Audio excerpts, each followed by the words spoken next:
Dance Arts of Columbia provides fitness fun for everyone from 3 years old to adults. Dance Arts is a good environment where the friendly staff makes you feel comfortable. Dance Arts feels that dance is an art form that you can experience firsthand by learning tap, jazz, modern, musical theater, lyrical, and ballet. Dance Arts urges you to enjoy a sense of accomplishment while getting fit and having fun. For class information, call 875-1569. Dance Arts of Columbia, serving Columbia since 1979.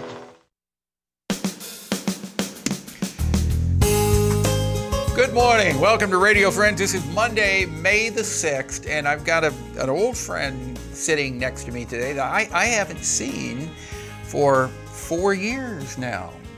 We live in the same community. Jim Riek, good to have you here. Thank you. Jim Riek, yeah. You are genuinely a nice person, and you know, it's easy to be corrupted in a business that... This is a crazy business. Yeah, it is. But you're a genuinely nice person, and I'm glad to call you my friend. But you're here today to talk about an experience that I think it's safe to say really did change your life, didn't it? It did. It changed your life. You've written a book. And I asked you, I said, is this the first book? You said, yeah. First and the last. This is a major undertaking for just 3 people. And May 22nd, 2011, the Joplin tornado killed 161 people. And I got my first TV job in Joplin as I was finishing college at Missouri Southern State College. I wanted to go to Joplin immediately after the tornado.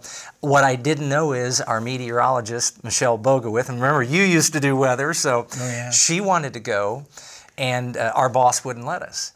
And eventually we wore him down, and finally on the Wednesday after the tornado, he let us go. I looked at her, she looked at me, and was like, why are we working together? And you know, as a former weather person, news anchors and weather anchors don't normally go out in the field and work together on a huge story. That was the beginning of an adventure. On that Thursday after the tornado, Channel 8 had a telethon, and we were the main anchors from Joplin, and we got a call. It was only supposed to last a half hour. And we got a call, and they said, the phones just keep lighting up. Just, you know, keep doing what you're doing. And we went 2 hours, and we raised $1.4 million. This tiny community in Columbia, Jefferson City raised $1.4 million for complete strangers. You know, the thing is, you talk about that. That does not surprise me at all, because the people in central Missouri... They give. They give. They give until there is no more to give. We are fortunate to live in a community that has a very, very big heart. And I've seen that over and over again. Sure. And so, you know, over the course of 12 months, Michelle and I went back to Joplin 39 combined trips. It's 500 miles round trip. You get to know someone really well when you're in a car with them for 8 hours at a time. At that time, there were no motels or hotels in Joplin. They were all full of people who had lost their homes. So these were 18-hour day trips, and we just kept going back to Joplin time and time again. And it was the scenes. What you saw was I can't describe. They're in my brain for the rest of my life. Right. It's one of those things that you can't, there's no way, you can't put into words what you saw and what you experienced. Correct. You're trying the best that you can to put it in the book. In TV, every single time we would be down there, I would just say live on TV, what I'm showing you, this does not do justice to the amount of damage that Joplin suffered. When did you decide that you wanted to write a book? Michelle and I won many awards for our coverage. We won a National Society of Professional Congratulations. Thank you. And she got the job in Kansas City. And I got a call from the Missouri House of Representatives. They have a veto session in September, and they said, you and Michelle are supposed to be here Wednesday at noon. And I said, I don't know what you're talking about. Make a long story short, they gave us a Missouri House of Representatives resolution for helping fellow Missourians in need. I thought it was going to last 30 seconds. It lasted 7 minutes. It included a standing ovation. I was so humbled because I'm from Jefferson City. We walked out on the Capitol steps. Michelle's mom and dad were there. They took some pictures of us holding the resolution. And I said, Michelle, you know, we could keep the adventure going.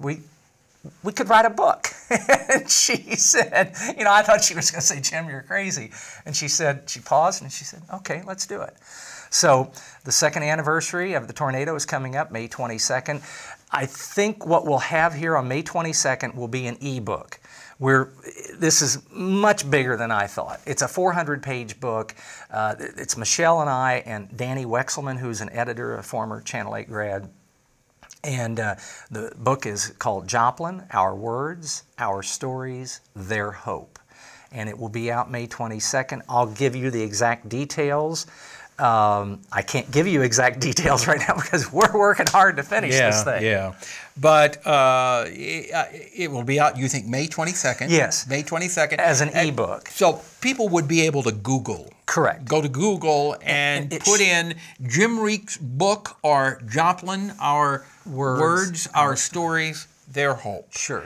And you can tell where, and when will it be out in hard? I'm hoping sometime in the summer, because that's just a longer process. Oh, by the way, the governor's writing the foreword. We're not profiting. This is our gift to the city of Joplin. And because of that... So whatever comes in from this will go to Joplin. It will go to a group called Rebuild Joplin, and they still need to build hundreds of homes. And so this is just our gift. Yeah. I think that's absolutely wonderful, Jim. And when it comes out in, will it be a hardback? Yes. Hardback. Yes. Will you come back again? For sure. We'll come back again and we'll talk about the ebook and we'll be able to show the hardback. And what I'm holding right now... It's just my manuscript. This is the manuscript. Of just my part. Just your part. Yeah, that's not Michelle's part. That's not... And we had 24 students who would take those long trips with us. They are contributors as well. And you know, the biggest story I ever covered was basically at the end of my career. You know, I'm not going to keep doing this forever.